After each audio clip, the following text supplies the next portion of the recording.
Magandang araw at magandang gabi sa inyo mga ka-hero. Nagbabalik nga muli ang Teteryo TV at nais ko sanang humingi ng tawad sa inyo dahil ilang linggo o isang buwan na ata tayong hindi nakakapag-upload sa ating channel. Kaya naman humihingi ako ng tawad sa inyo dahil ngayon lang tayo nakapag-upload. Ang totoo niyan talaga ay tapos ko na talagang i-edit ang chapter 403 to 404 nung undas pa lamang. Ngunit hindi pa ito tapos dahil hindi ko pa ito nalalagyan ng intro at ending.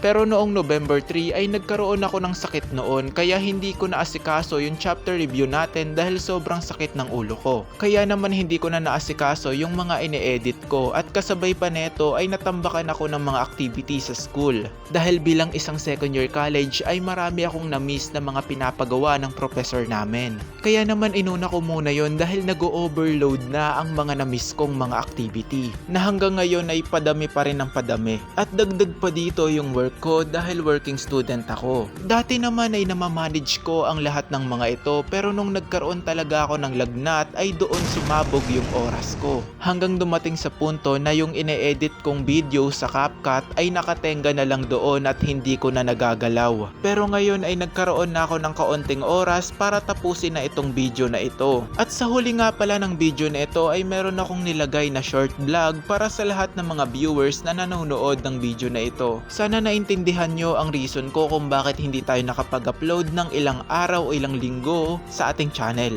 Kaya naman hindi na natin patatagalin to, simulan na natin. Sa pagpapatuloy nga ng chapter 403 ay pinakita nga dito ang nakaraan ni All Might nung siya'y bata pa. Habang binabasahan siya ng kanyang ina ng kanyang paboritong comics. Dito nga sa tagal-tagal ng panahon ay ngayon lang natin nakita ang hitsura ng magulang ni All Might. Kung papansinin natin ang hitsura ng nanay ni All Might ay meron rin itong bangs na maihahalin tulad sa kanya. Habang sinasabi ni All Might na ang mga nakaraan nga daw na ito ay masyadong malambot. Ngunit hindi nga daw ito tinuturing ni All Might na wastong pinagmulan. Pero ang kanyang mga hakbang na ginawa ay para sa kanya ay napakahalaga. At ang landas na kanyang tinahak ay maaari ring tahakin ng sinuman. Ngunit habang iniisip ni All Might ang mga bagay na ito ay biglang sumingit itong mukha ni All for One sa panel. Habang sinasabi niya na kung iniisip ba nga daw nito na hahayaan niya nga daw si All Might na mamatay na parang isang bayani. Biglang sinira nga ni All for One ang mapanirang gauntlet ni All Might sa pamamagitan ng kanyang spear-like bones na tumubo sa kanyang batok.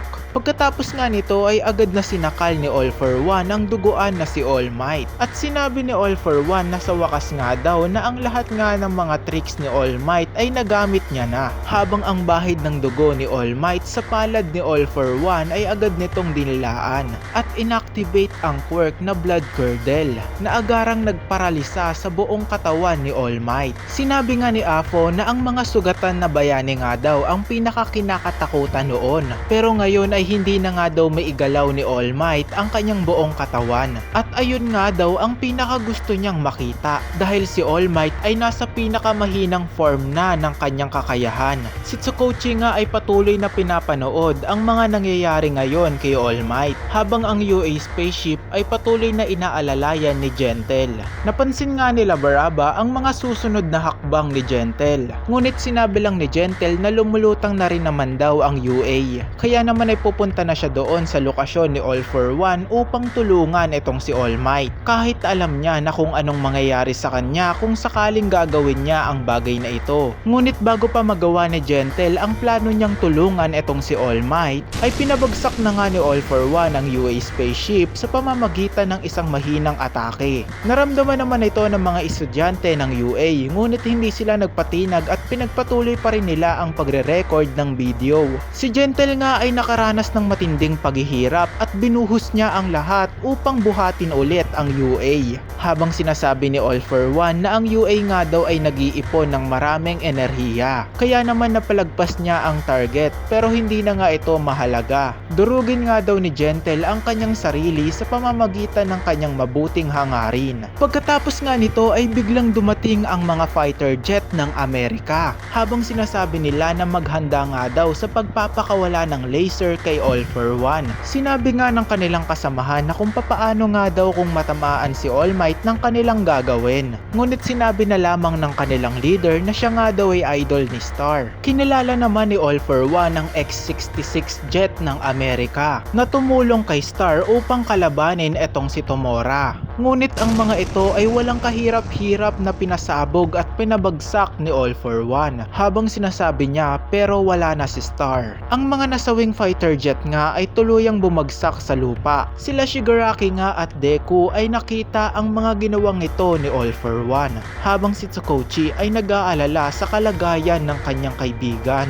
At ganun nga rin itong si Deku, hindi nga lang halata sa kanyang hitsura. Pinakita nga ulit ang batang ito mula sa nakaraang kabanata na patuloy na nag-aalala sa kalagayan ngayon ni All Might. Maging ang mga tao na nakakanood rin ng ganitong live stream ay nagbibigay rin ng reaksyon sa ganitong pangyayari na hindi nga daw ito maganda. Ang isang babae nga ay patuloy na nagdadasal para sa ikakabuti ng mga bayani. Si All for One nga ay sinimulan ng buhatin ang katawan ni All Might. Ngunit habang ginagawa niya ang bagay na ito ay napapanood naman ito ng libo-libo at maraming tao sa buong mundo. Sinabi nga ni All for One sa maraming tao na nanonood ng live stream habang binubuhat niya itong si All Might na marahil nga daw na itong si All Might ay malayo sa kanyang frame. Ngunit ang kanyang kamatayan ay mamarkahan ang katapusan ng isang era. Pinakita nga itong si Melissa na maluha-luha na dahil sa nakikita niya ngayon sa kanyang uncle. At ganun nga rin itong si Gran Torino na umiiyak na habang sinasabi niya ang pangalang Toshinori. Si Deku nga ay hindi niya na alam kung anong kailangan niyang gawin dahil sa sitwasyon niya ngayon.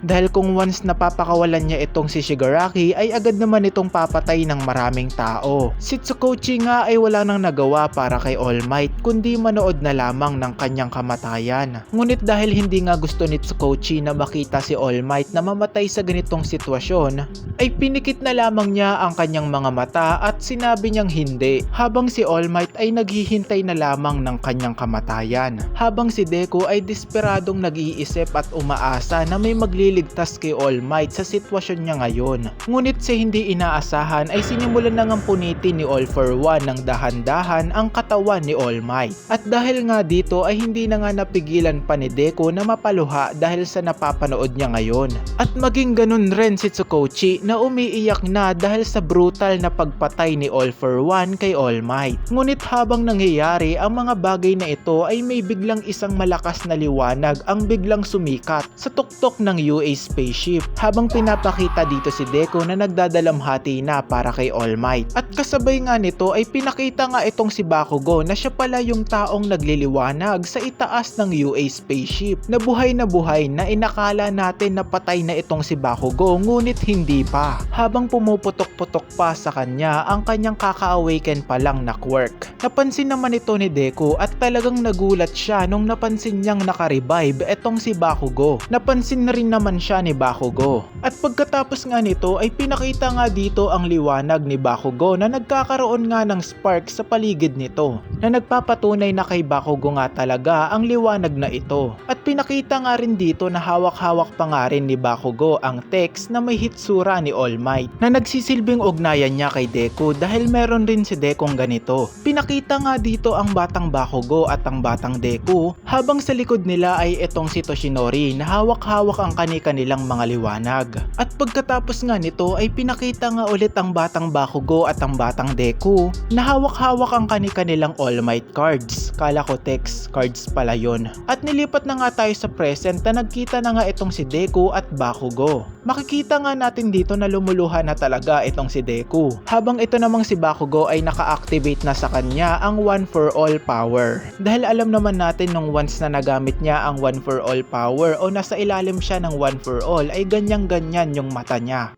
Muling pumasok nga ulit sa isip ni All Might ang sinabi sa kanya ni Night Eye na kapag naka-encounter nga ulit siya ng another villain ay mabibigyan nga siya dito ng isang katakot-takot na kamatayan na nangyayari na nga sa kanya ngayon habang nararamdaman niya na unti-unting pinupunit ni All for One ang kanyang katawan sa bingit ng kamatayan. At pagkatapos nga nito ay biglang nagbago ang ihip ng hangin. Naramdaman naman ito ng mga tao mula sa malalayong lugar at karamihan ng mga tao ay patuloy pa ring nananalangin para sa ikakabuti ni All Might. Habang sila'y patuloy na nanonood ng live broadcast mula sa kanilang gadget at TV. Pinakita nga dito ang isang eksena na kung saan ay pinagalitan nga sila ng kanilang boss dahil imbis na mag-alala sila sa mga nangyayari sa malalayong lugar ay mas alalahanin nga daw nila ang kanilang papalapit na deadline. Ang isang babae nga na nagtatrabaho sa weather center ay napansin ang kakaibang paggalaw ng hangin sa himpapawid mula sa kanyang computer. Sila Deku at Tomura nga ay napansin ang paglitaw ni Bakugo mula sa tuktok ng UA spaceship. Muling ipinakita nga dito ang babaeng nagtatrabaho sa weather center habang binabalita sa kanya ng kanyang katrabaho ang kanyang report na na-post online patungkol sa epekto ng panahon sa North America. Habang patuloy na nagdadasal ang ibang mga tao para sa kaligtasan ni All Might, ang isang mutant na aso nga ay napanood rin ng ganitong dilubyong nangyayari kay All Might sa TV. At nung nakita niya nga ito ay napasabi siya sa kanyang sarili na ayaw niyang mamatay etong si All Might habang sinasabi sa kanya ng kanyang ina na nakahanda na daw ang pagkain. Sila Deku at Bakugo nga ay patuloy na nakikiramdam sa isa't isa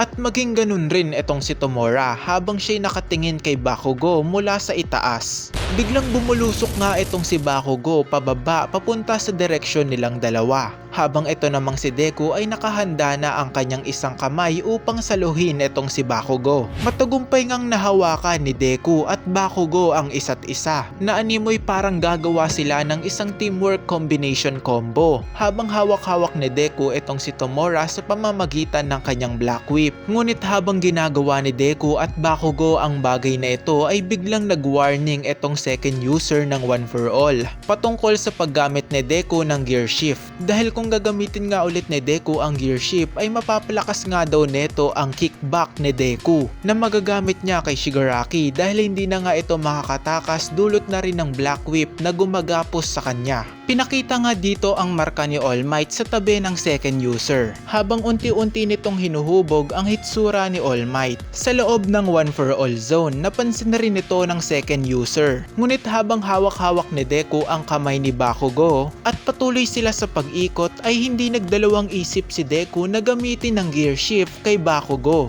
At bukod pa nga sa gear shift ay sinamahan pa ito ni Bakugo ng kanyang exploding quirk na naging resulta upang siya'y tumilapon sa pinakamabilis na antas ng bilis patungo sa direksyon nila All for One. At mula nga kay Deku ay nagdire-diretso nga itong si Bakugo upang iligtas si All Might sa mga oras na ito. Ngunit sinabi ni Tomura kay Deku na hindi nga daw makakaabot si Bakugo sa oras at alam nga daw yan ni Deku dahil ang All Might nga daw na nasa loob ni Deku dati ay mukha pang malabo. At hindi nga nito pinapakita ang tunay nitong hitsura habang nabubuhay pa siya. Pero ngayon nga raw ay nagsisimula na siyang hubugin sa tunay niyang anyo sa loob ni Deku. Na pinupoint lang dito ni Tomura na malapit na nga talagang mamatay itong si All Might at kakaunting oras na nga lang ang natitira dito. At ang pagkamatay nga daw ng taong nagdala ng pangarap sa mundong ito ay ibabalik ang isang kalunos-lunos na katotohanan. Habang patuloy na sumusulong itong si Bakugo ay natatanaw niya na nga dito itong si All for One. Buhat-buhat si All Might habang lumalabas ang dugo ni All Might sa kanyang katawan dulot na rin ang pagpunit ni All for One dito. Ngunit kahit na natatanaw na nga ni Bakugo ang ganitong kalunos-lunos na pagpatay ni All for One sa katawan ni All Might ay pinipilit pa rin ni Bakugong makausad upang makaabot sa kanilang dalawa. Habang si Deku ay nanonood sa kanilang dalawa at nangangambang baka hindi makaabot si Bakugo sa kanyang misyon. Ngunit sa gitna ng kawalang pag-asa ni Deku ay may isang kakaibang hangin ang biglang umihip kay Deku na naging resulta upang masense niya ang mga bagay na ito. Pinakita nga dito ang isang palad na nakasara at ang isang lalaki na animoy may hindi tukoy na sinasabi. At dahil nga dito ay dumaan nga sa isip ni Midoriya ang mga salita ni Night Eye noon patungkol sa isang uri ng enerhiya na nagmumula sa mga tao. At ito nga daw ay enerhiya ng pagsusumikap upang maabot ang magandang kinabukasan at ang enerhiya ng pagnanais. At habang iniisip ni Deku ang patungkol sa bagay na ito ay pinakita na naman dito ang isang ulat ng panahon na kung saan ay binabalita ang patungkol tungkol sa isang teorya na kung saan ang pag-flap ng pakpak ng mga butterfly ay maaaring magdulot ng bagyo sa Texas. At pagkatapos nga ng mga balitang ito ay pinakita na nga itong si Bakugo na patuloy pa ring umuusad patungo nga kala Afo. At narealize nga ni Deku na ang mga sinabi sa kanila ni Night Eye noon ay isang panalangin ng isang tao. Habang pinapakita dito ang libo-libong karakter na nananalangin at umaasa na nagtutulak kay Bakugo na magagawa niyang iligtas si All Might. Pinakita nga dito ang maikling flashback ni Bakugo noon ng mga araw na nagtatalo silang dalawa ni Deku na kung bakit nga daw nagkaroon si Deku ng ganong klase ng kapangyarihan at ang mga naging katanungan niya noon kay All Might. At pagkatapos nga nito ay mabilis ngang nanakaw ni Bakugo si All Might sa mga kamay ni All for One at naputol pa nga ang magkabilang kamay dyan ni All for One. Ang second user nga at si Deku ay biglang nagulat dahil ang solidong imahe ni All Might sa loob ni Deku ay biglang nawala. Nagulat nga si All Might dahil ang sumagip pala ng kanyang buhay ay ang kanyang estudyante na si Bakugo. Ikinainis naman ito ni All for One at ang determinadong si Bakugo ay biglang sumigaw na oras na upang ipanalo ito. Dito na nga nagtatapos ang ating review sa chapter 403 to 404. Dito nga sa chapter na ito dahil nga sa mga taong patuloy na nagdadasal at sa mga taong patuloy na naniniwala sa mga hero ay hindi nakaduda-duda na maliligtas ni Bakugo itong si All Might. Dahil alam naman natin kapag mas maraming tao ang nagdadasal ay mas powerful nga daw iyon at malaki ang chance na magagawa ng isang individual na magagawa niya ang kanyang layunin lalo na't kung nasa kanya ang gabay ng maraming tao na patuloy na naniniwala at nagdadasal na magagawa niya. At nagawa nga ni Bakugo ang bagay na ito sa tulong ng malakas na pagtitiwala ng mga tao sa kanya. Diba? Kaya naman ipapakita ko na sa inyo ang maikling vlog na ginawa ko na siyang sinabi ko rin sa inyo sa simula pa lang ng video na ito. So hello guys, ako nga pala si Felix at ako ang gumawa ng Teteryo TV channel. Nais ko lang po sanang magpasalamat sa mga taong nanonood at nag-like ng mga video na ginawa ko. Na-appreciate ko po kayo kaya maraming salamat po talaga sa lahat ng suporta ninyo sa bawat video na ina-upload ko kahit alam ko na medyo may katagalan yung paggawa ng video ko, ng mga chapter review na ginawa ko. Talagang medyo busy na po kasi ako now dahil working student ako at marami po akong ginagawa at marami po talaga akong pinaglalaanan ng oras. Kaya naman sana po maintindihan ninyo kung bakit tayo hindi nakakapag-upload dahil po kakarampot na oras lang po ang nabibigay ko sa pag-YT. Kaya naman humihingi po talaga ako ng malaking pasensya sa inyo kung bakit tayo late na mag-upload. Sa totoo lang talaga lagi tayong late mag-upload kasi marami talaga akong ginagawa now at hinahabol ko pa talaga yung mga gawain ko sa school at sa pagtatrabaho ko. Pero sa bawat video na ginagawa ko ay nilalagyan ko naman ito ng effort at talagang ginagawa ko yung best ko para mapaghanda yung bawat video na ina-upload ko. Kaya naman dito talaga ay mas worse dahil nga nagkaroon ako ng sakit. Ilang araw akong hindi nakapasok sa trabaho at hindi ako nakagawa ng mga activities sa school. Kaya naman dahil doon ay talagang hindi ko nagalaw yung chapter review natin sa 403 at 404 dahil nga doon sa reason ko na nagkasakit ako. At kaya naman sobrang pasensya talaga kung bakit ngayon lang tayo nakapag-upload. Pero nagpapasalamat pa rin ako dahil hindi natapos tong November na ito na hindi tayo nakapag-upload. Nakapag-upload pa rin tayo kahit paano kahit isang video lang ang na-upload natin. Kaya naman may announcement po ako sa lahat ng mga subscribers ko at nagpapasalamat po ako sa lahat sa mga 400 plus subscribers na nag-subscribe sa channel natin. Nagpapasalamat po ako. At may announcement po ako sa lahat ng nanonood ng video na to now. Na ito na po ang huling-huling video na mai-upload ko sa YT. At hindi na po ito madadagdagan pa. Dahil nga sa situation ko na marami akong kailangang habulin sa school ko at talagang kailangan ko munang i-prioritize yung mga bagay na mahalaga sa akin. Kaya pasensya na kung hindi na tayo makakapagpatuloy sa pag-chapter review natin sa My Hero Academia. Pero may iba namang mga YouTube channel na patuloy pa rin nag-chapter review sa MHA. Kaya pasensya na talaga kung hindi na tayo makakapag-upload sa ating YouTube channel. At hanggang dito na lang po ang video na ito. Maraming salamat po sa nag-like at sa nanonood ng video na ito. At kung nakaabot ka sa video na ito, nagpapasalamat po ako sa inyo. dahil pinanood niyo po ang short vlog na ito. Maraming salamat po at salamat sa suporta. Ito nga palang Titeryo TV. Lagi kayong mag-iingat at bye-bye.